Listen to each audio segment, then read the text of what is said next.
Hello class, welcome to the next chapter in Python. This time we're going to be looking at chapter 7, which is on objects and classes. And a lot of times for students, this is the most difficult content to understand. And so what I want to do is just boil the entire chapter down to the essentials of what you really need to know about creating objects in Python, or for any programming language for that matter. But whether you're studying Java, or whether you're studying Visual Basic or anything like that, any object-oriented program, we're going to need to learn to understand the concept of objects. And so this is how we do it in Python today. So the idea behind object-oriented programming is that it gives us a lot of advantages over just straight up programming.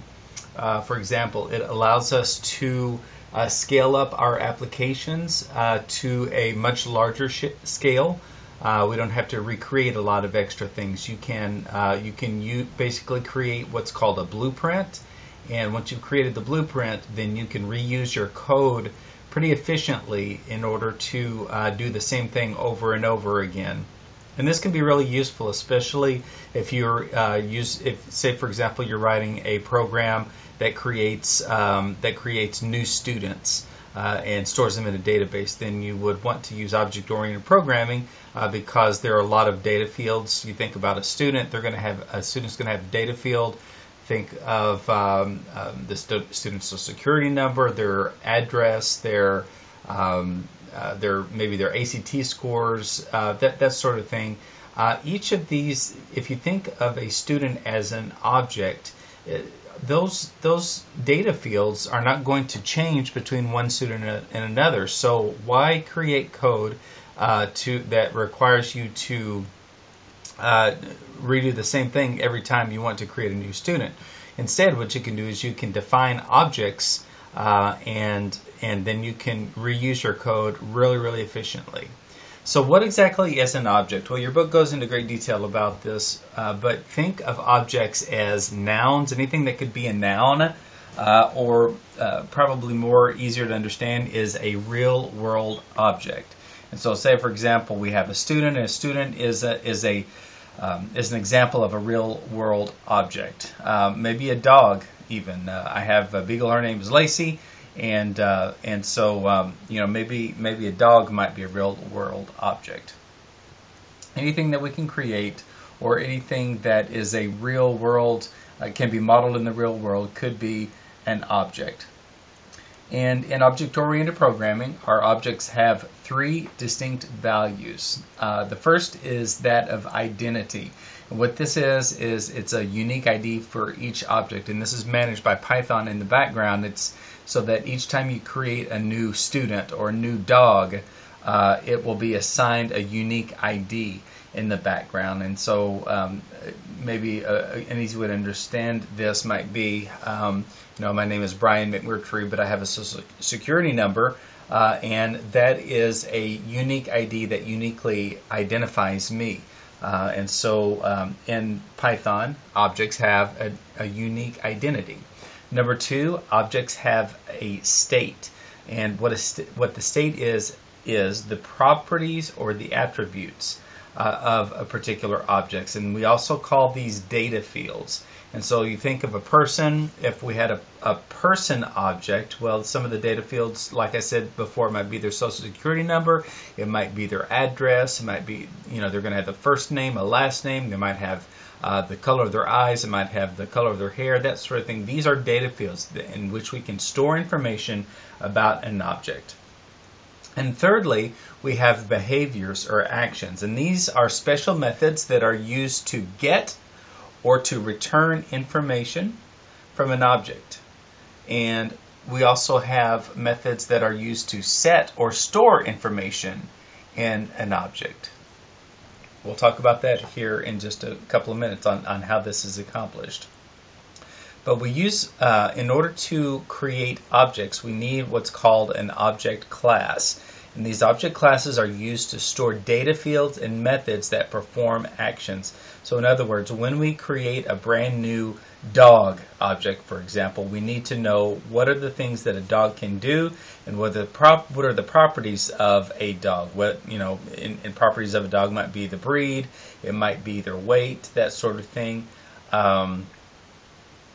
You know, for example, an action for a dog might be to sit or stay, roll over, those sorts of things. If we think about it, though, classes, since we're reusing them, they're just blueprints for creating new objects. For example, if you were to buy a house in a subdivision, chances are that developer is only going to have blueprints for about 4 or 5 different styles of houses that they create in that development.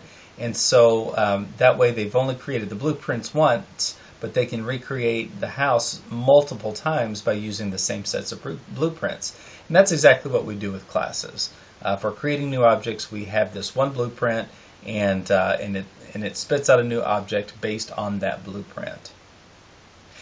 Just in terms of a little bit of vocabulary, when we create an object using a class, it is known as instantiation. So we are instantiating an object whenever we create a brand new object using a class. Class construction always begins with what's called the init method, known as the initializer.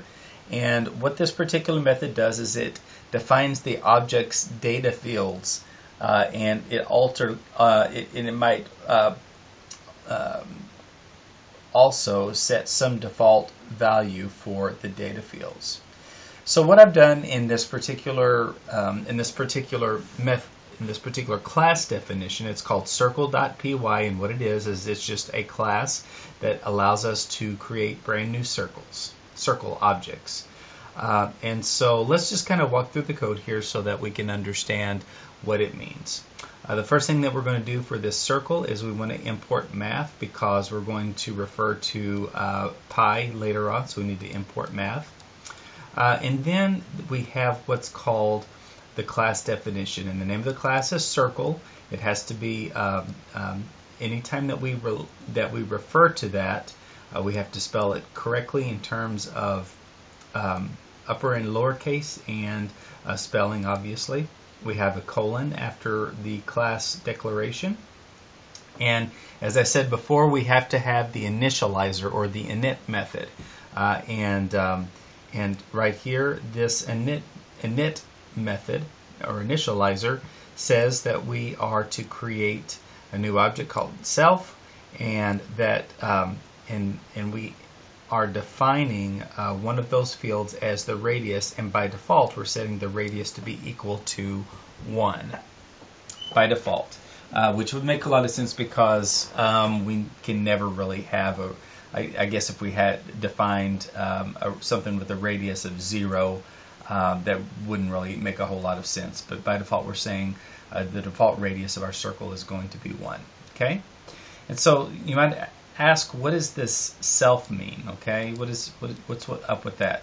Well, self refers to the current object, and it's always required when we refer to that object in our class definition. So just so you know, anytime we say, you can see self.radius or self.radius here, we know that has to do with the current object that we are dealing with. Okay, so in this initializer, we have one data field where we say that self.radius, or the value of the current radius for the current object, is equal to the value of radius that gets passed to this initializer method. And if nothing gets passed to it, then it's going to set it to 1. But if, say, we send the number 5 to it, then the radius will be set to 5. And so what we're doing here is we're saying for this current object, it's the same as the value of radius, which is going to be 5 if we pass 5 to it.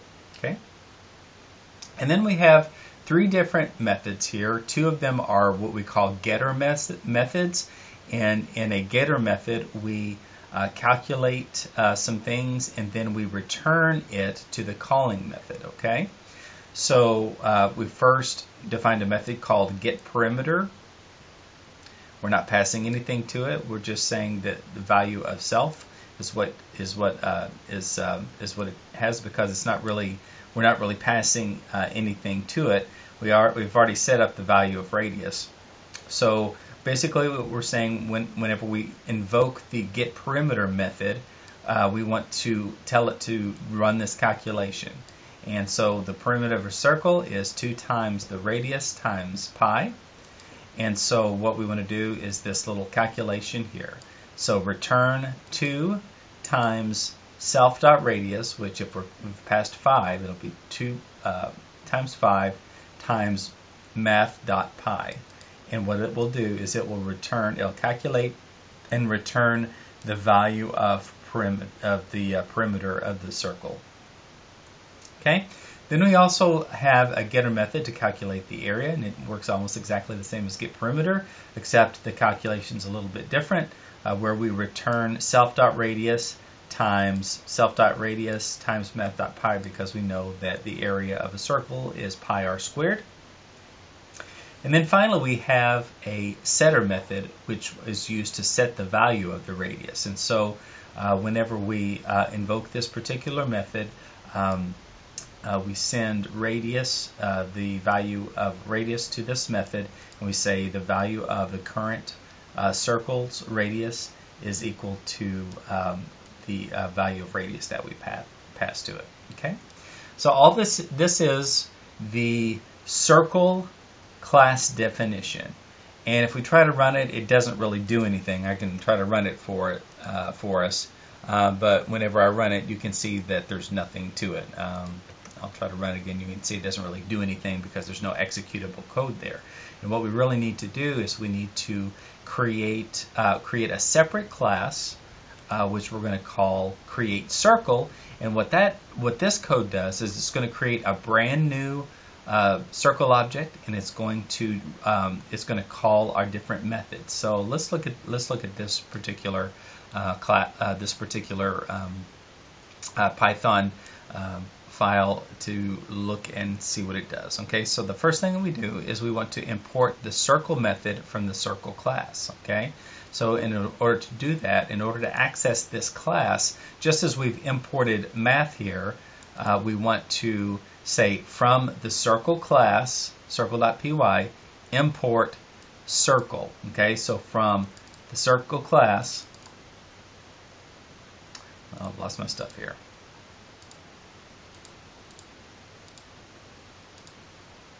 Alright, so from the circle class, import circle and all the methods that are underneath it.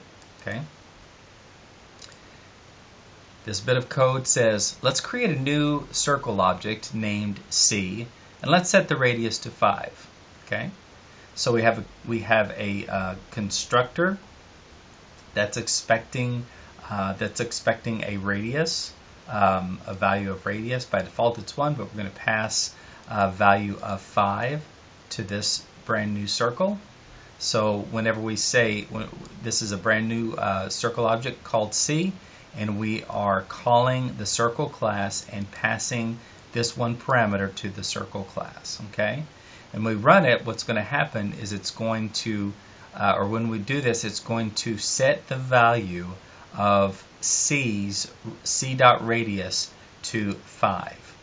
Okay, and then we have a bit of code here that says execute the getPerimeter method to calculate the perimeter of object C by using C.getPerimeter. And so when we do that, we already have the radius, and what we do is we will because we've stored that already in. So if we want to get the perimeter, we're just invoking C.getPerimeter, and when we invoke this particular method, what it's going to do is it's going to return the value of 2 times self.radius times math.pi, and it'll print it out to the console. And then thirdly, we want to execute the getArea method in order to calculate the area of object C, and that particular method, what it's going to do is it's going to get the area. It's going to pass the radius and it's going to execute this particular method here, c.getArea. Okay, and it'll run the calculation and return the value of the area. Okay, so let's run this and see what happens. Okay, so I just ran it, and we can see that we've sent the value of 5 to the circle, so the radius of the circle is 5. The perimeter of the circle is 31.4159, okay, which makes sense because 5 times 2 is 10 times math.pi would be 31.4, okay? And then the area of the circle, again, is 78.539, blah, blah, blah, blah, and that is what we get whenever we multiply 5 times math.pi, okay? So you can kind of see here, we've just created one circle, but we have the code here to create umpteen million circles, okay? And by doing that, we have efficiency and we have reuse, so there's no need to recreate the wheel every time we need to create a brand new circle. All we have to do is reference this code and we are set. Final thing we want to talk about for this lecture is the usage of UML diagrams. And what UML is, it's a universal markup language, and it's a way for us to define classes so that we can convert them into this particular code. In your homework this week will require you to create a UML diagram of the class. And what this is the what the circle class looks like in UML. And so the first bit in a class, a UML diagram, is the name of the class, which is circle. And then the next bit are the data fields. And so this particular class only has one data field, and it is a radius, and it's called radius, and the data type of it is float. So what we do is we put the name of the data field and then the data type. So it might be, rather than float, it might be string, or it might be integer, whatever it might be. This is the data field that we've defined for this particular class. And then we have the default constructor, where we say circle. The circle object, by default, it has a radius of 1, and it is of type float, and that refers to our constructor here. And then we have our 3 constructor methods: the getArea, which is type float, and then and it returns a float. That's the return type. And then getPerimeter with the return type of float.